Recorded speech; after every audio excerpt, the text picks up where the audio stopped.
today. Thank you for coming out early today. As you know, our employees are our greatest asset.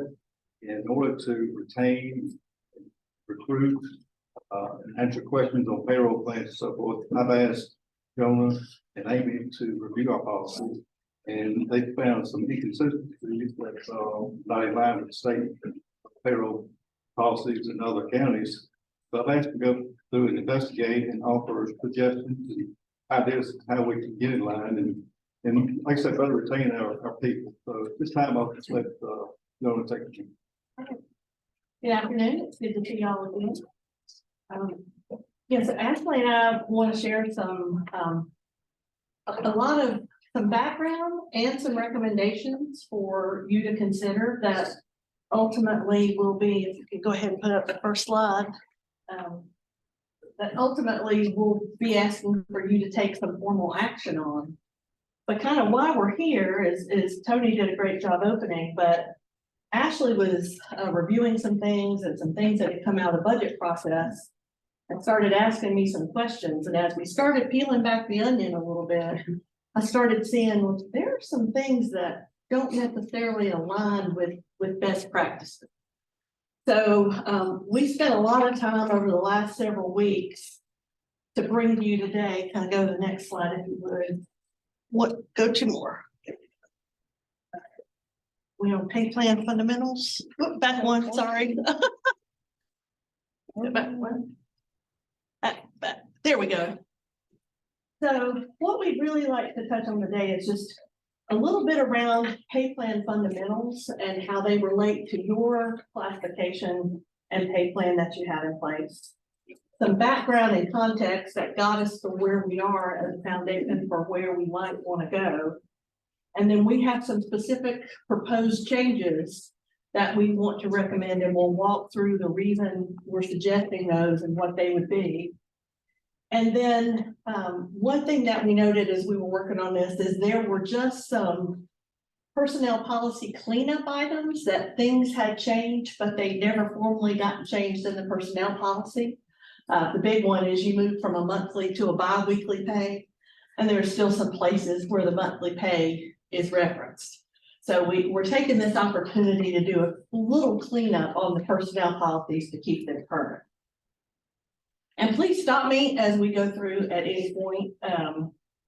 But really just want to talk about what is a pay and classification plan. If you can go to the next slide, and you could keep it on the slide. You have a pay and classification plan, and most every county in the state does, that sets the structure on how you're going to compensate employees. And that is something that the board takes action on, the board approves. And typically these salary ranges are adopted during the budget process, which with your plan being somewhat new, having been put in place in March of 22, it was in place for the 23 budget process, but it really wasn't addressed as part of the 24 budget process, other than just providing pay increases.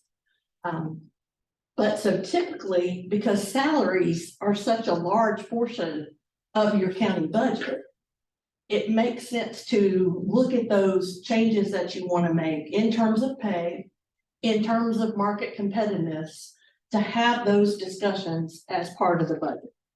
So typically some of the items that we're bringing today, we really should have probably taken care of during the budget process, which is kind of why we're bringing them now and not waiting till next year's budget process. Because we need some of these things addressed to make sure direction is clear, policies are clear, and that things are aligned properly. And while the pay plan is adopted as part of the budget, it's also administered in line with your policies. So the pay plan is kind of your salary basis, your compensation, your pay ranges, and your job classifications. And then the personnel policies tell how all of that is administered on a day-to-day basis, which Ashley and the county manager are responsible for. The next slide. And I know you probably spent a lot of time on this when you adopted your new pay plan, but I always feel like it's just good to remind people and get grounded here on slide 5, is really looking at the components of a pay classification. There are 2 pieces. There are the salary ranges, which determine the market competitiveness and what a job is worth.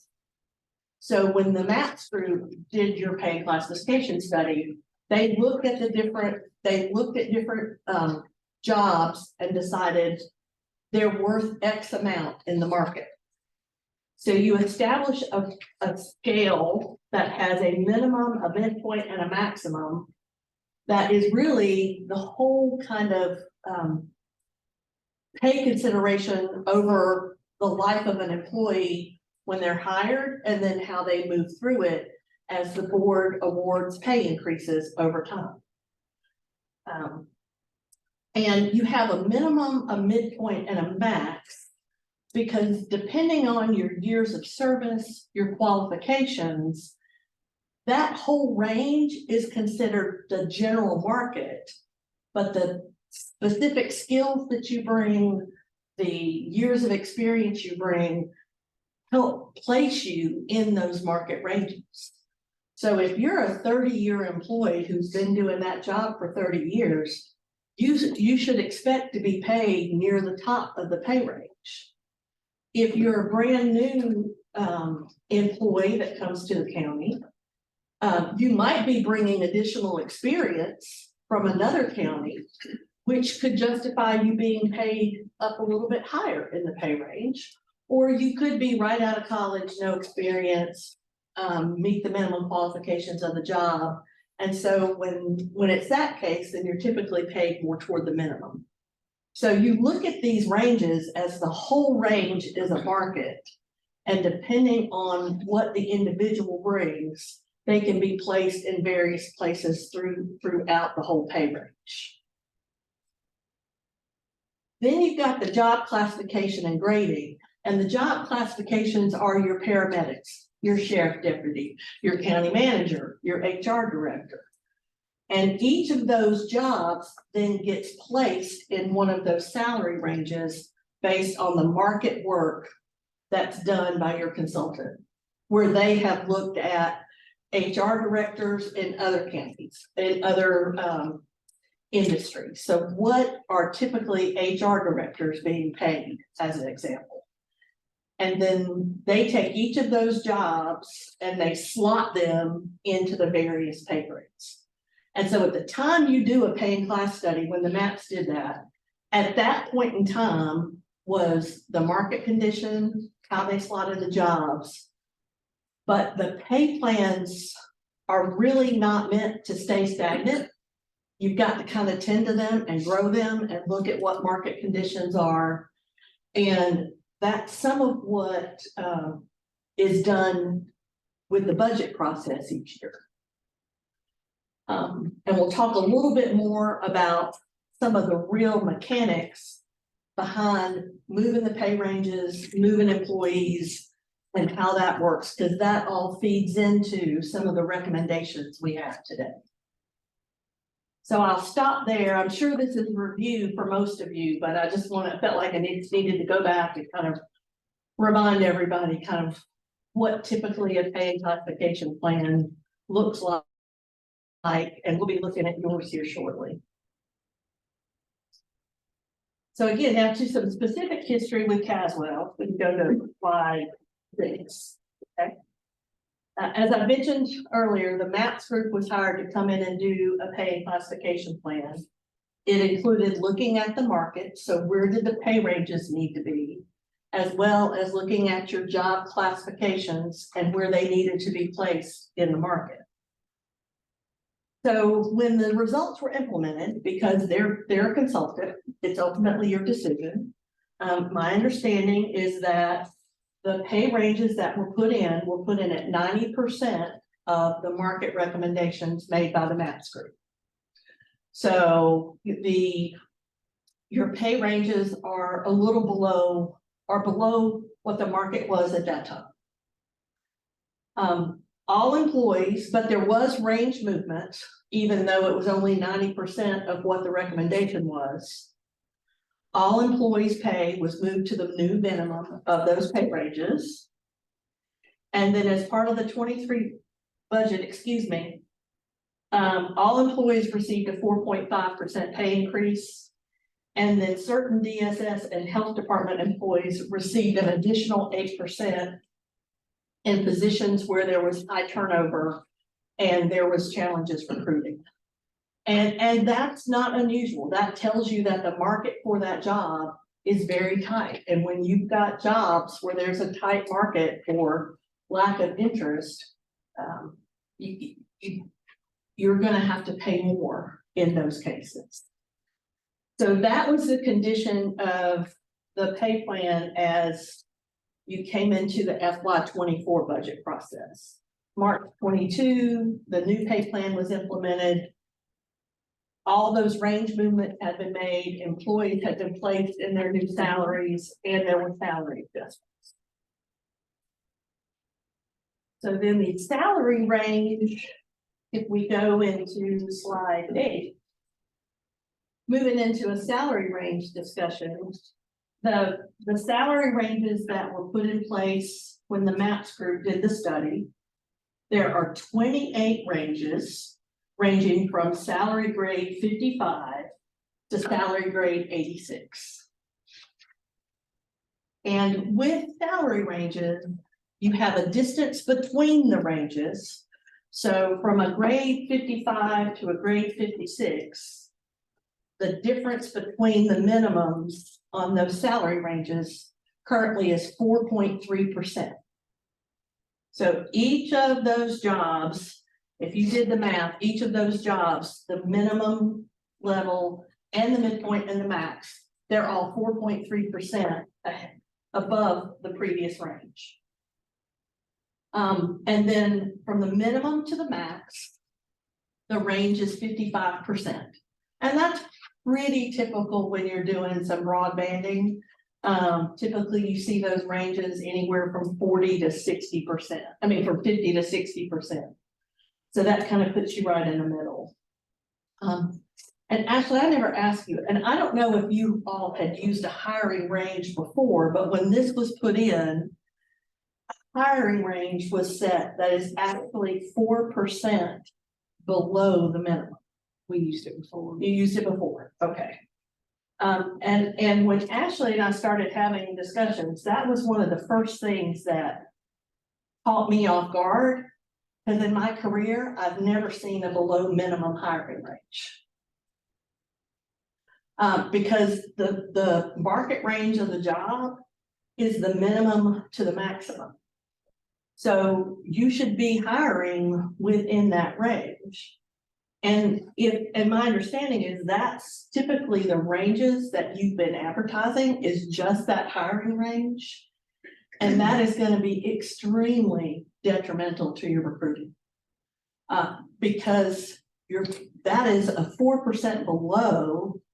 It may not be clear when you're advertising exactly how that pay gets up to minimum. But if you're just advertising that hiring range, you're never going to attract people who have experience because they think that's where they have to start in pay. So I'm already sharing some information on my next slide, kind of talking about some of the observations. So the hiring rate is below the minimum, is what you're saying, on all of these ranges, Yes. correct? And the ranges, just take 73 and 74 salary grade. Yep. There's 4.3% difference, that's correct? Right, from the 48 to the 50. Okay. But then that hiring range, the hiring rate is 4%. We got a lot of fours when we're answering. It's 4% less than the minimum. Okay. So if you took the 48 and divided it into the 51 on grade 73, that's 4% less. Okay. And so I believe the current practice is that's typically where you bring employees in. And then at the end of their probationary period, they're moved to the minimum. Well, you're missing an opportunity to attract people who have some experience by not really showing that there's a broader range, and we'll get to that in a minute, that typically when you have a minimum, midpoint, and max, typically the hiring range is between that minimum and that midpoint. But I have never seen a below minimum hiring rate, except for trainees. And in some cases, you have a different grade that would be lower for a trainee. So, and maybe it's because it's equated to your, probationary period. But that probationary period is determined if someone can do the job. And you really want to make sure that your pay is attracting the kind of quality applications that you want to make sure they'll do that job. And if somebody can go to a neighboring county and start at the minimum immediately, that's a real disadvantage to Caswell when it comes to recruiting. You're already in somewhat of a competitive disadvantage because the market ranges are lower, but you're further disadvantaged because of where you set the hiring rate. I have a question. I know in social service, they can come in qualified and have the skills to do the job, but the state won't let it go but so far. How are you going to address that? Well, are these ranges within the state's ranges? Within the state's ranges, but the state sets the guidelines for qualifications for those particular employees. And that 8% you were talking about, I think is for certain employees, like protective services. Yes. And it's over a period of years. It's not just this year. I think it's a period of 3 years that they get that raise. So when you're talking about where we need to be, how many employees are we talking about? Do you have any idea? You're roughly looking at 267 some full-time employees. So you're basically saying everybody. Everybody. We're looking at part-time temporary people too. So we're talking a 4% raise no matter what for the whole county. No, sir. No, sir, because that 4% hiring rate is only for a short period. And they, after 6 months, if they meet their probationary period, their pay is taken up to the minimum. And the department heads, correct me if I'm wrong, they budget at that probationary rate after the 4%, so it's included. Addressing anyone that we're hiring. Hiring, right, this is hiring. This hiring rate is specifically addressing anyone that you're bringing in new to the county. What about if you did away with the hiring rate and started at the minimum rate? Wouldn't that be your best percent? That's what we're going to recommend.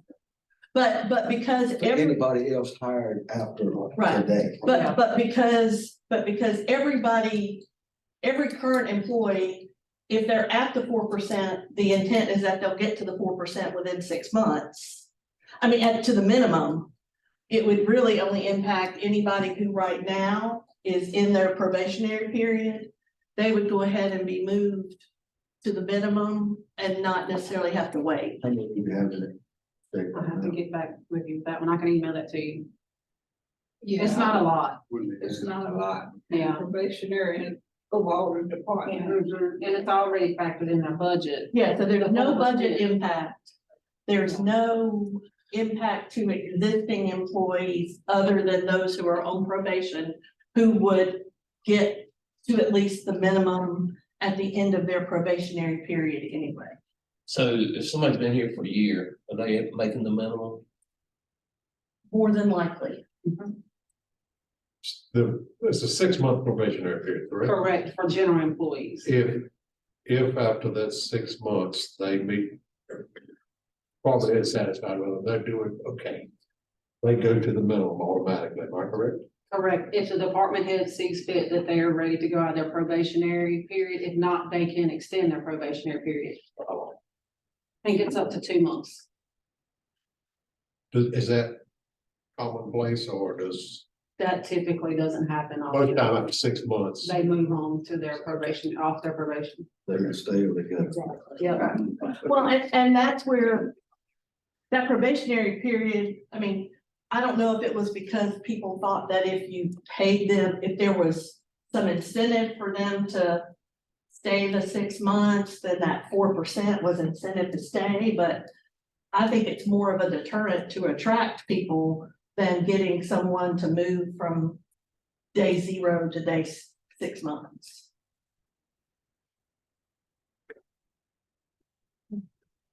So, am I understanding, if I'm on probation and I get to the point that I'm gonna be placed, I will be making the same thing as the person that's been there for a year.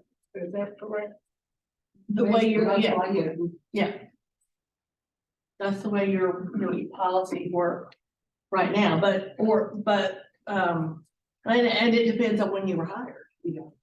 I mean, if you were hired, and when everybody else was hired, so, but eventually everybody's gonna be at the minimum. Because that's your policy is to not pay below the minimum. Would you not have some employees come in above the minimum when they're hired? You could have, So that wouldn't even apply to them. correct. And that's where that probationary period is more about performance and, in my opinion, than pay.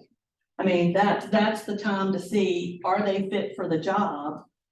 And if they met the minimum qualifications of the job, then they should already be paid at the minimum. I noticed in some departments, we serve as a training ground. They come here, stay 6 months or whatever, and they're off of probation. Go to other counties because they do make more money.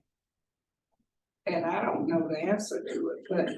Well, that's a but trend that I've noticed. right, but this would kind of give them some incentive to just To stay.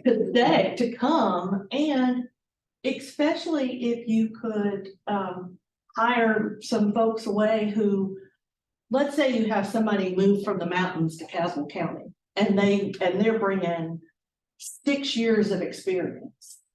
Well, that 6 years of experience, even though it isn't with Caswell County, it is valuable, and you should pay that person for that experience and be willing to pay them not at the minimum.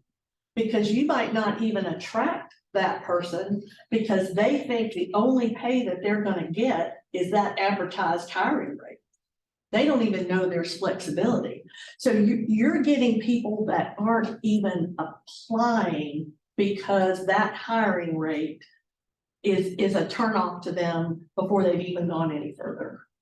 And so you want to make it as attractive as you can be for people who want to come and work here. I thought 2 years ago, we brought everybody up to 90% of their salary. And so we did more than 2% or 3% for some people because they was way behind. And I know that's what we're supposed to have done. And we did that with our salary study with the max group. And that's what Jonna mentioned on a previous slide. We did do that. And that was 90% of the minimum. That was 90% of the minimum from what the MAPS group recommended. So your jobs are all, so they said, here's the market. And what was implemented was 10% below the market. So you're at a disadvantage because your current pay scale isn't at market. So you're kind of behind when people look at what the range of pay is. Because that 10% falls all the way minimum, midpoint, and maximum. Now, on page 6, you had 4.5% for all employees, but you didn't have anything in there about when we go to 13.5 to sheriff. That was 24. Okay, That's what's coming up. I asked Ashley the same thing today. I'm like, you did 4.5 and 23 also? So it was 4.5 and 23. It's 4.5 and 24, and we'll get to that in a minute.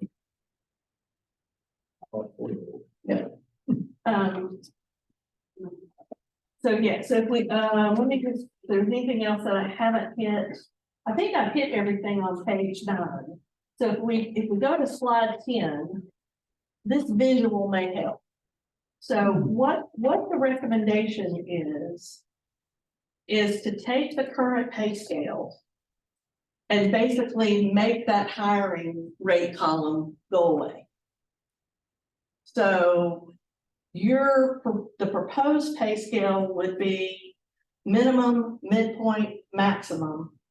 And then the hiring range is in between that minimum and mid, based on qualifications, years of experience, the ability to even hire for positions, because you may want to talk a little bit about your challenges in hiring. So I do run across a lot of challenges with hiring far as qualified applicant, and if we do get qualified applicants, we can't meet where they want to be, and they end up going to another county. And I think a lot of our department heads are complacent. They don't know where to go far as, they think we're stuck with the minimum. There's not a lot of clear, it's really vague in our policy. So we're just trying to get that where they can understand that they can ask for more. And if we change this, I think we will get lots of qualified applicants. We have not been getting them at all. And the ones we get that we end up hiring, like Ms. Gwen said, they're here a year and they go. What's the procedure for asking for more pay? We'll get to that. Okay. Under the current scale, if you do away with the high rate, go to the minimum. Okay. Let's say you just hired an employee last year. He's at the minimum of 23,911. You hire an employee this year, he automatically goes to 42,628. You just put him ahead of somebody that's got 1 year's experience. Well, we didn't really, because you gave everybody a 4.5% pay increase. And you didn't at that time move the minimum of the pay So the scale. minimum, and this is not reflective of an increase that they would have gotten in between. Correct, because, and that's one thing I hope to try to explain through this. The pay increases you give do not necessarily affect the salary ranges. They are independent of one another. So you gave a 4.5% pay increase for this year, but there was no range movement. So right now, everybody in the county makes at least 4.5% above the minimum, or 13.5% above the minimum of the pay range they're currently in. But is not the minimum not gonna factor in that 4.5% also when you give it? No, you don't move the minimum. So you never move the minimum, No. although you get the increases. No, you can move the minimum, but it doesn't equal the pay increases. And in most cases, you don't want to do that. Because Because the you're- box car everybody. Right, I call it compression, but yeah, you don't box if car everybody. you give a 4.5% pay increase and you move the pay range is 4.5%, then you're going to do exactly what you said. You're going to get everybody bundled up around the minimum. So you're saying leave the minimum where it's at. Or, well, I'm actually gonna recommend moving it a little bit, but we're gonna recommend only moving it 3%. So that it doesn't move it all the way to the 4.5%. So that the minimum would still be below what every employee is currently making. Because if you don't move those minimums periodically, because that's determining your market range, one of two things are going to happen. It's going to be harder to attract people because that hiring range continues to get further out of market, or you're going to have to pay more higher into the range and get closer to the midpoint in order to attract people. So it's a delicate balance on which pieces you move when. But over the last few years, many places, the market has been moving anywhere from 2.5% to 3% a year. So that's what the range movements have been. And to the extent that there's funds available, most counties have given pay increases beyond their range movement, so you don't boxcar people. And so there's this balance between boxcarring people and keeping your ranges market-based, that in some cases, you're gonna need to look at how do you adjust the people who are still here to kind of keep them moving through the ranges and keep them moving toward the midpoint and not the minimum. And so there are a lot of places, a lot of counties who, if they don't address that for several years, they'll come and do kind of a one-time catch-up to kind of get everybody in the right spot in the ranges. But your pay plan is still so new, I don't think we're at that point yet, but it's things to think about on how much do you move the range by continuing to increase the market, increase the competitiveness, while being mindful that you don't want to get a brand new employee necessarily making the same thing as somebody who's been at the county longer. But if that brand new employee is bringing more years of experience than that person who is currently at the county, then you should pay for that experience to get qualified people in. So there's always that measure of internal equity, but there's a balance between that and filling the position so that you have enough people to do the work.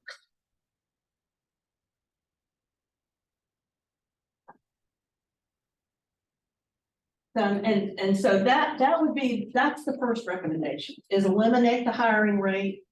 You hire somebody at whatever the appropriate salary is, be it minimum, be it somewhere between the minimum and the midpoint. And we'll get to the language in a little bit on what we would suggest, how that be administered. And then their probationary period, they're not gonna get more money when it's over.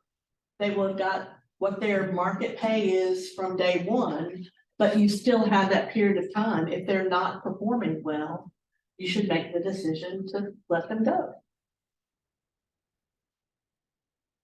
So when we're putting out advertising for positions, you're saying we would be able to put like a range from the minimum to midpoint, and that would draw more attention to the job, and it would be depending upon their experience, and they could say something besides just that hiring rate. Exactly. My experience has been, you can do a couple of things when you're, you can do two things when you're hiring. You can say, here's the whole range, so that they know what their full potential is. So they don't know if that hiring range is the most they can ever make. So a good practice is to show, here's the min, mid, and max, but here's where we expect the hiring range to be between the minimum and the midpoint based on experience, qualifications, those type of things. Now, there may be some positions that often see this in senior management positions, often see this in social services where there's challenges hiring, that you may advertise the whole range. That if you get somebody who comes in here and they've got 20 years of experience and they want to come work for Caswell County, I mean, and you need to pay them over the midpoint, you may want to do that. And we'll talk about in a minute kind of what the process would be internally. But that way people know, okay, if I go to work for Caswell County and I stay in this job, here's my potential. They see the full range, but you also want to manage people's expectations on what they think they'll probably make, just like the conversations we've had with you about the county manager position. You want to kind of let them know, here's kind of the hiring rate so that you can manage people's expectations so they know whether to apply for a job or not. One of my questions would be, I know that a lot of people are going out of the county due to the fact, if we are able to do this, would we be able to do it across all the different employers Yes. that we have? Yes, this would move, because all of your jobs are in this pay scale. Correct. So yeah, you would do that for all the positions you advertise for. So that would be, Ashley would change her template on how you recruit for positions, that here's the new advertising range. My next question will be at the end of this, the bottom line, what is it going to increase? How much dollar wise will it increase for the county? It won't, if we can. it won't increase anything right now. Because it's not for any current employees. But how, okay, so going forward, it'll be for new employees. But it's still, the range is still within what's budgeted. Because every position, the way the budget works is we took every position that was in the budget, whether it was filled or not, and increased their salary either 14.5%, either 4.5% or 13.5%. So their salaries are all, even if we move the ranges, and if we go to the next page, I'll show you what when we start talking about moving the ranges. Even if you move the ranges, every employee right now will be above what we're recommending. So there is no pay impact at all right now. And then as you go through the budget process for next year, we'll be looking at, should there be more range movement? What does it look like there needs to be in terms of pay increases? And so if you look at slide 11, there, kind of how you adjust salary ranges is there's two ways. The first way is to move everything. You move the entire scale, the minimum, the midpoint, the max. If we say we're going to move it at 3%, we move everything 3%. The other way, and actually we're recommending a combination of both these ways, because the other thing you've got to think about is the jobs are assigned to these grades. And you may have, and you do have, general class employees assigned in the same grade as public safety. When you can't move part of the people in one grade 4.5% and another part of the people in the same grade 13.5%. That's not how these structures work. So if you've got a job that needs to move because of the market, and that was why public safety was paid more than was paid the 13.5%, was the market issues. How you change the market on those jobs is you move them up to a higher grade. Because you can't have part of a grade be 13.5% range minimum and the other part have moved 4.5%. So if you have to move certain positions because of the market, you look and move them up in a new grade. Well, aren't you gonna reclassify them when you do that? Exactly. You reclassify them to a new grade. But how do you reclassify them from a new grade if you've got, let's say a deputy one starts out at this salary and we gave 13.5, and that 13.5 would take him to a deputy 2. What happens is you move everybody up. Everybody moves up in the range. That would also happen in social services where you go from social work 1 to social work 2, 3, supervisor. So what you'll see in a moment is all of those positions that you were awarded a 13.5% pay increase, every single one of them moves up. But you're promoting. Nope. How you not promoting if you're moving them from You're- one classification? You're not reclassifying the position, you're reclassifying their grade. You're reclassifying the pay range that they're in. So they don't become a deputy 2. They're a deputy 1 whose pay range is now 2 grades higher. The deputy 2 is still a deputy 2, but their pay grade is 2 grades higher. So and I think that's a good distinction that I need to, the salary is being reclassed, not the position. And that's an excellent distinction, because you can change the salary, but their job title isn't going to change. And so that's how, if you need to move jobs because the market for that job has changed more than the market for all jobs, then that's how you move those jobs and adjust them. So, one last question. So Yeah. basically, when we gave the salary adjustments, did they move up in that salary grade, or did they stay within the, like, say, a 72? Did they They stay in the stayed. 72, or did they move up? They didn't move up at the time, and that's what we need to fix. Yeah. Okay. Cause they're still in Basically, that. you'd be moving on from a 72 to say a 73. Yeah, so let's just go ahead and jump ahead to slide 15, and I think that may help.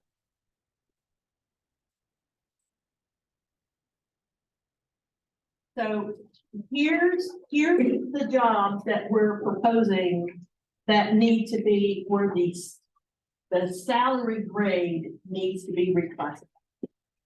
And these are all the folks who got the 13.5% pay increase. And so what I did is I went through and I looked basically to kind of move them up in the range. Because you've got 4.3% between each of the grades. Looked at moving them up 2 grades higher. And that is 8.6%. So they now have more capacity to grow. And their pay, they'll be wherever they are in that range. They'll be making more than the minimum. So of these new jobs. But then when you go to hire an animal control officer, they were in a 62, their new range is a 64. And so, Commissioner Rhodes, if you look, and these are in alphabetical order, not grade order, so it's a little bit harder to see. But you can see that all the relationships change all the way up. So everybody in the sheriff's department, that structure of how they were in their grades, they all moved up to. No titles change, nothing of that changes. Their pay won't change because their pay is within those pay ranges. But everything moves to where the pay range is more reflective of what the market is for these jobs. Basically, you're getting their salary, current salaries of now in line with the salary grade that they should be. Yes. Yes, and because you can't pick and choose which jobs change in which grade, if the job needs to change, you have to change the grade. You can't have a grade 63 that's got 2 different minimums. So basically, right now, if the sheriff department had somebody at 72, and the health department had somebody at 72, and they got 13.5, and the health department got 4.5, it's you're trying to get it all back in line. Yeah. Because that market for that person in the 72, it's not a 70 anymore, it's a 72. But the market for the health department, and we didn't move it at the time, we moved their pay increases. But what we recommend is because your scales were set below market to start with, we think it makes sense to move the pay ranges some, but not in a way that it's going to create compression, boxcaring with current employees. And like Ms. Quinn said, this has nothing to do with what's budgeted right now.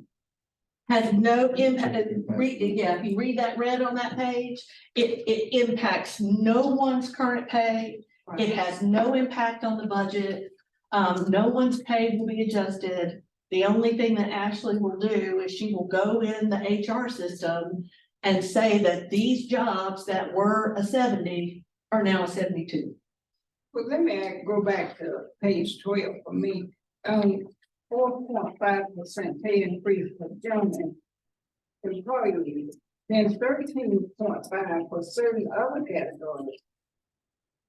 How did these 3 get chosen as the ones to get to 13? That was done in this year's budget.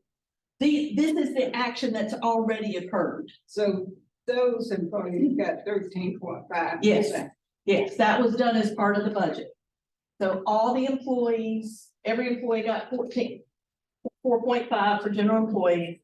And then these other 3 classifications, public safety, information technology, and solid waste, were all awarded 13.5%. That's already been done.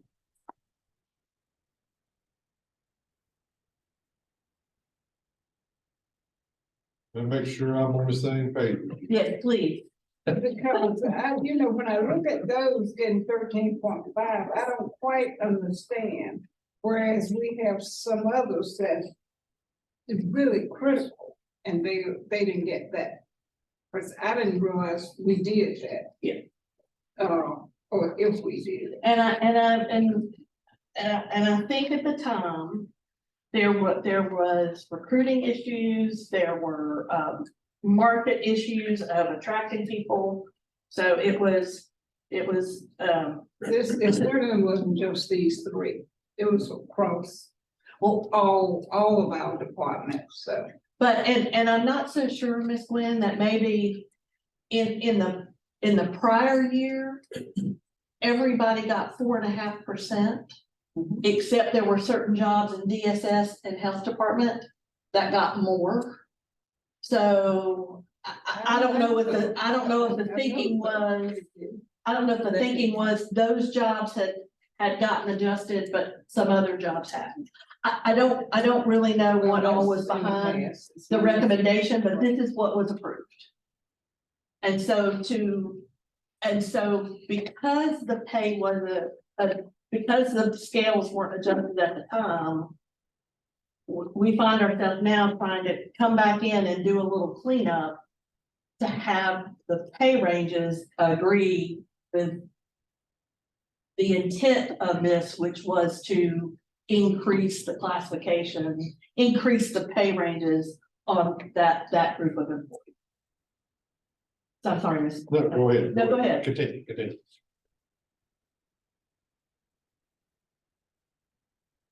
So what we're recommending, if we'll go back to slide 13. Is recommending eliminating the hiring range. And we'll have to amend language in the personnel policy. And then I'm also recommending that you all adopt a pay and classification plan. And we'll go over that draft for you, a pay and classification ordinance that really sets this out and spells it out and is a document that you should adopt with every budget. So it's like you have all of your numbers budget and then you have your people ordinance. And so I'm recommending, and we'll walk through that in a minute, that we go ahead and have the board adopt that. So you start getting this good practice in place. So we're recommending eliminating the hiring range, moving the entire range 3%, and then reclassing, better word is reclassifying salaries for certain positions. And those would be the changes that we would recommend. But if you move the entire range 3%, make sure I'm understanding, it will not have any effect on this year's budgeted amount for employee salaries. No, sir, because And if we don't, just pulling a number out of the air now, pay increases for fiscal 25 are 0. It's still 3% that you're talking about. no impact. Carry on. Is this 3%? Are you saying this should be 3% every year? No, sir, I'm not. Or are you saying one time thing? I'm saying there needs to be an evaluation done every year of if the pay ranges should move. You're working your way around an answer. No, it is not, there isn't a rule. I mean, you. I know it's not a rule, Yeah, but but- you're thinking 3%, because I heard you say it's going up 2.5% to 3% when market is every year. Yeah, So you're basically looking at 3%. potentially, or you address those jobs that have market movement. Because you may have some jobs that you don't have any trouble recruiting. But if you want to, you can keep the whole pay scale the same and look at certain jobs that you might want to adjust. And this is one thing that I've shared with Ashley, kind of another best practice is to take and reevaluate the market of jobs, to take 1/3 of your jobs every year and reevaluate them for market competitiveness. And then you can, if you do that, you adjust possibly just those jobs and not the whole pay range. But at some point, you don't, yet that pay range is gonna lag behind, or those pay ranges are gonna lag behind. But as long as you've got that flexibility to pay within the range, it becomes less of an urgent need to move the ranges every year. So let me ask you this, I know that I wasn't commissioner at the time, but it was 90% of the minimum. You're trying to get rid of that 10% that the board voted on.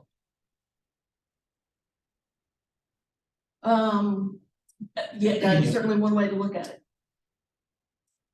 Because your pay is not competitive and is going to continue to be a challenge for you to recruit and retain staff.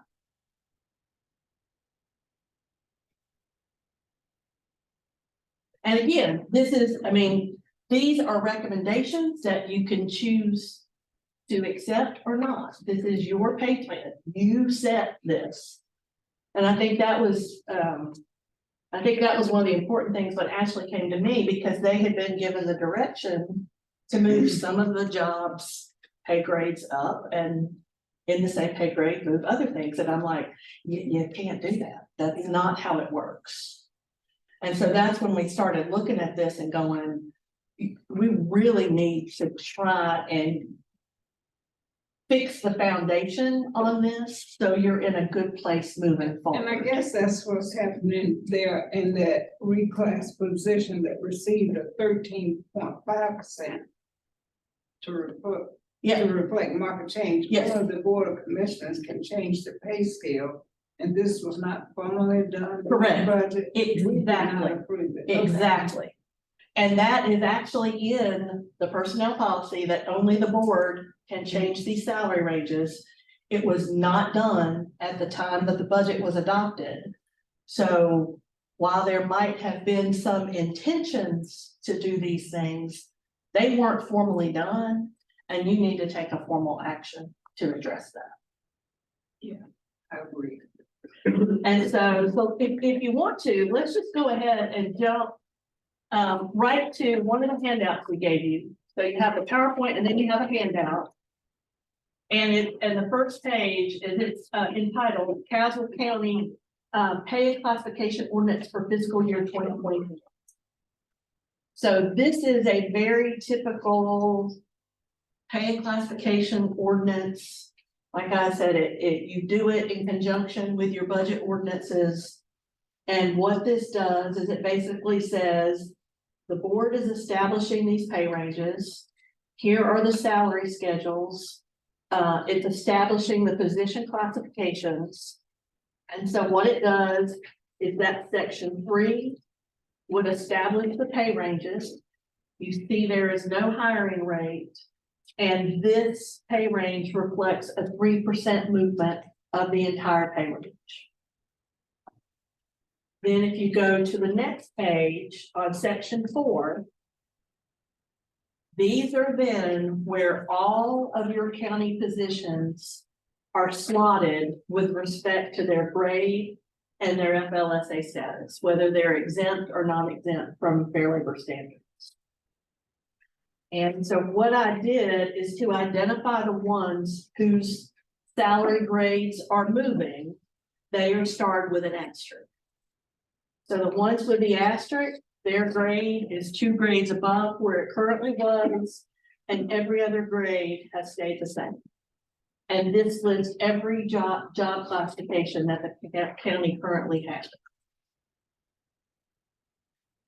And then on section 5, you also have some part-time classifications that would need to be given a pay range. And so these are those part-time classifications that don't really have a regular classification otherwise. And so we would be looking at setting a minimum and a maximum rate for these jobs. And this is based on what's currently being done and kind of the market where people are currently being hired in these jobs. So this kind of gives the departments, you know, a good understanding of that range that they're able to hire the part-time folks into. Now, and these classifications don't exist up in the pay plan, but typically, if you're gonna hire, let's say the sheriff wants to hire a part-time sheriff deputy, or the DSS director wants to hire a part-time social worker. You can hire someone part-time and pay them within that social worker range.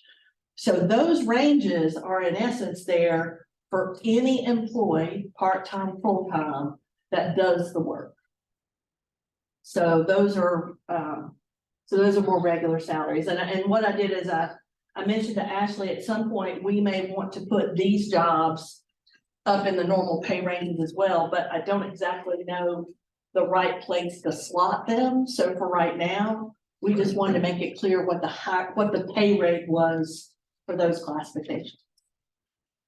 And then it just notes that the administration of the pay and classification plan is the county manager's responsibility. But I also put something in here that I've experienced recently working with another county. Sometimes you make a typo, sometimes you fat finger a number. So I also put in here the ability for the county manager to make technical corrections of things like that, typos, just human mistake, but then those be reported back to the board so that you know that that mistake was made and it's been fixed.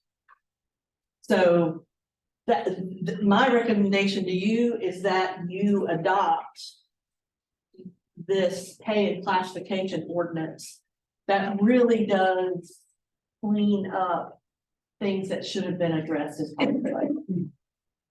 And it also really makes it clear to everyone the salary ranges, and also because this is typically, I would put this on your website with your other budget ordinances. So that this is, anybody can come and see, you know, these are the pay ranges. If you want to come work for Caswell County, here's what you do.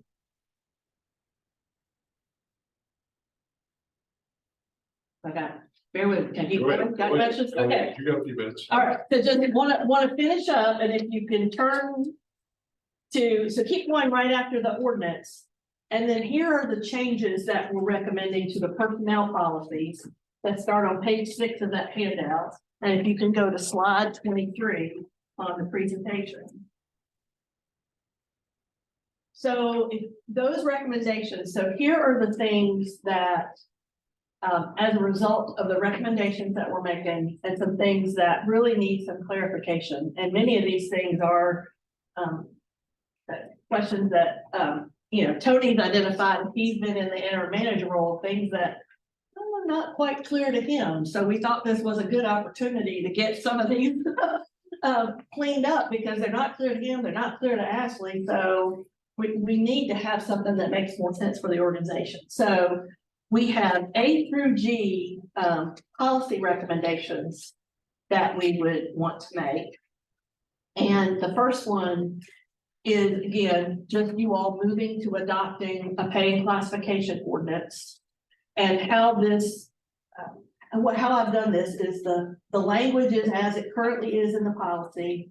There's strike through if we're removing the language, and it's yellow bold if we're proposing new language.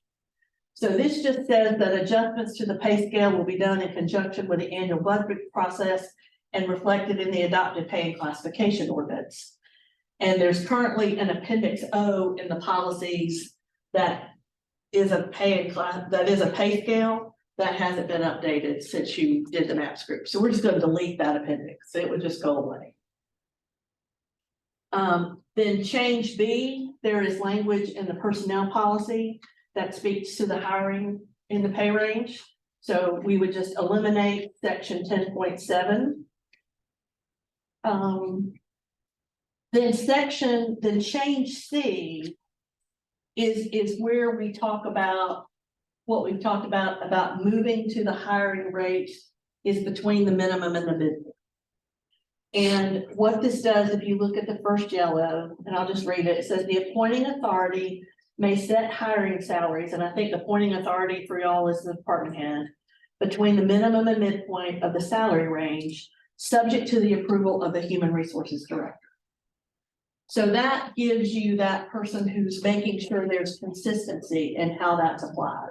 And that somebody doesn't come in and they're also looking at how does that compare with existing employees? So Ashley kind of becomes that, piece of consistency that makes sure there's proper application. And then, let's say, but we've got some unusual situation where we want to hire, where you want to hire someone above the midpoint. That could be a particular need, depending on, especially a lot of times in senior manager or department head levels. And that can be done, but then that requires another level of approval by the county manager. So Ashley is making sure everything that happens between minimum and midpoint, she's getting a recommendation from the department heads on why they feel like where they need to hire these folks. She's approving that. Anything above the midpoint, the county manager would have to approve. And then it just talks about, there was some language in that last paragraph that refers to steps. You no longer have a step pay plan, so we've changed that to the maximum. And it also speaks to pay increases once an employee meets their maximum. And the maximum is there for what it is. It's the maximum the job is worth. And so once an employee reaches that maximum, they're not eligible for a further permanent increase in pay. But what is typically a common practice is the board can decide to award people who are at the maximum of the pay, you can give them a bonus. And that bonus can be the same amount as what everybody else is getting. It can be something less. But that is something that you would address as part of the budget and say, and information that Ashley would give you that based on the pay increases that are being recommended, these employees would move to the max of the pay scale and then would have a recommendation as to whether you do a bonus or not. So that just cleans up that language, because that actually said that the employee salary it is subsequent, the across the board increase is granted to the employee, but it doesn't say that you can go beyond the maximum, so that language is conflicted. It doesn't normally when somebody's maxed out, they're maxed out, but they would get anything from that max point would be in the COLA. If they got a cost of living adjustment like the state. If an employee is maxed out at top salary, they don't go any further. The only thing they get is what the state gives as far as a cost of living adjustment per year. Well, and I think that's something that you all have to look at is what's your policy going to be? Because cost of living is still a pay increase, and where the market range is the market range. Typically, if you're at the max, you don't even get a cost of living. Okay, but how would well, that would be my next question. How would you do that if you've given a cost of living adjustment to all your employees? Just because somebody had been here 30 years, it served the county for 30 years, but they were at top pay. I mean, I think they should get the cost of living adjustment. Well, if you're doing a cost of living adjustment, then you may want to move the whole pay scale. So how would you opt out that person and say, well, you can't get a cost of living adjustment? Well, and that's something the board can do. I mean, you can certainly say that you want to do that. But how could you do it? How could you say, well, we're going to give cost of living adjustments to all employees, but these 5 who are at top pay?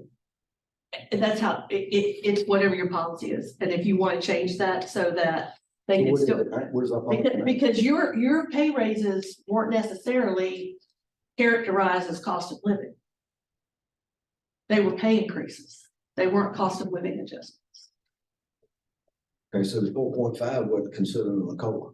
No, What about last year? no, they're just pay increases. For once an employee is at their maximum of their pay grade. And we did a 5% COLA. That employee is not eligible for it, but the board could say, well, Mr. McVeigh, you're at max. You're not eligible for this COLA, but the board will give you a bonus of X amount. Yes.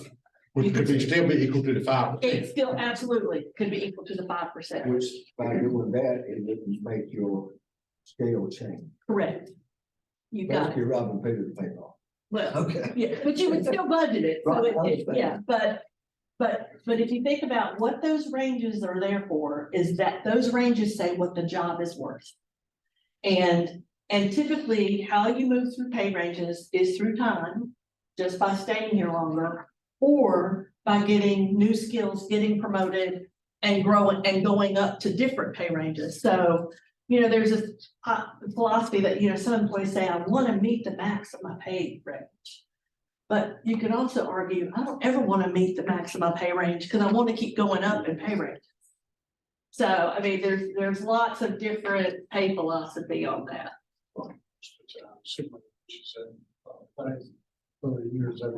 Yeah, if you've been here 30 years and you're at top pay, yeah, I'd retire. 30 years is a long time. And I think too, you know, local government, you know, local government is hard work. They are not easy jobs.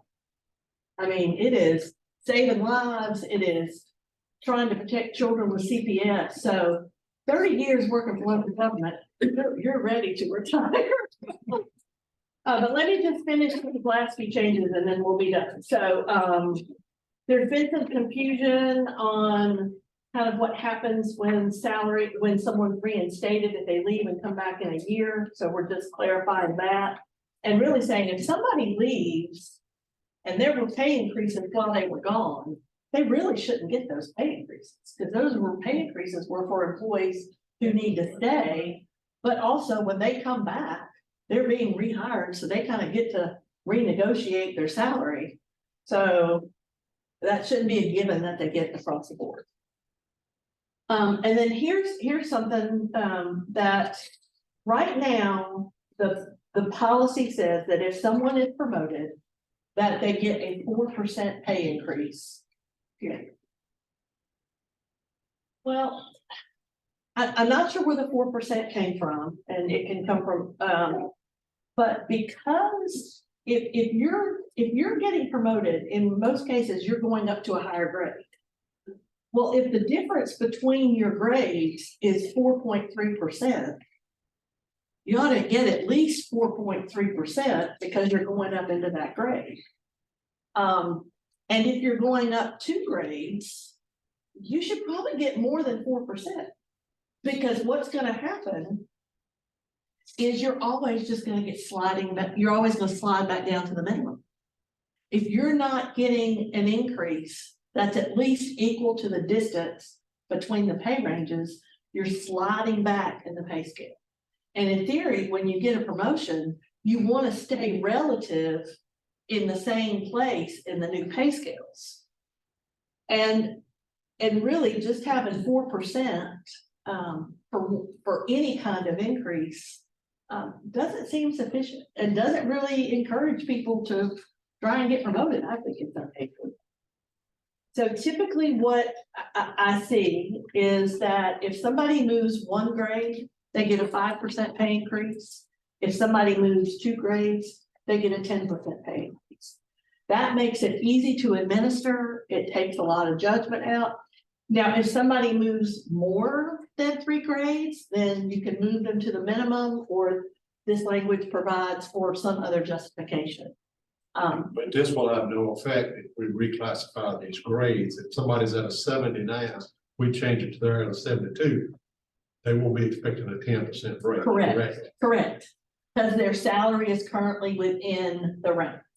And their job isn't changing, we're just changing the grade. Then section F is to change, there's been some confusion on when people take on temporary assignment as to the language in the current policy was a little bit unclear. So we're mirroring this off of what happens if you do a promotion. So if you take on a temporary assignment, that's 1 grade, get a 5% bump. If you take on 2 grades, 10% bump. If that still doesn't put you into the pay range of your temporary assignment, you would move to the minimum. And then at the time that the assignment's over, your pay goes back to what it was. But in this case, if there were pay increases, then that person would get the pay increase. So you go back to what their salary was, apply any pay increases, and that reinstates their salary. And then the last couple of items are just to clean up those biweekly, monthly. So the other thing we would be asking the board to do, to accomplish what we put forward tonight, if you so choose, is to adopt the pay classification ordinance and then adopt these personnel or the policy changes. And that would accomplish what we recommended this evening.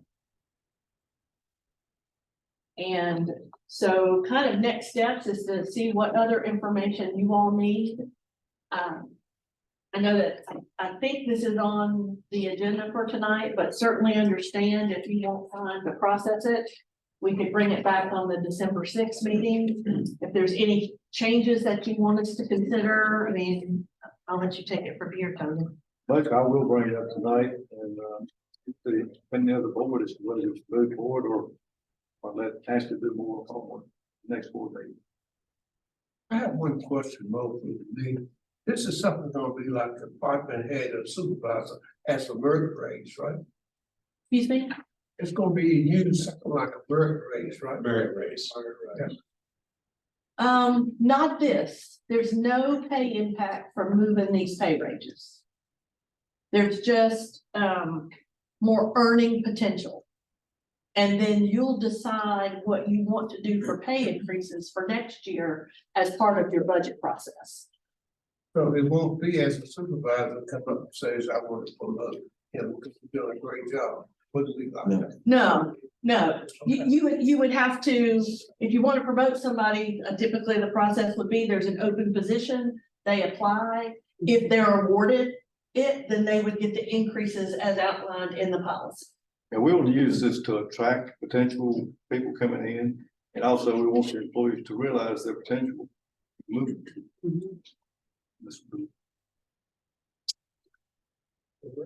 Thank you, John. Yep. Thank you, Ashley. Thank y'all. Thank y'all. I know this was a lot, but appreciate your time. And I think some of this could be very impactful for the county.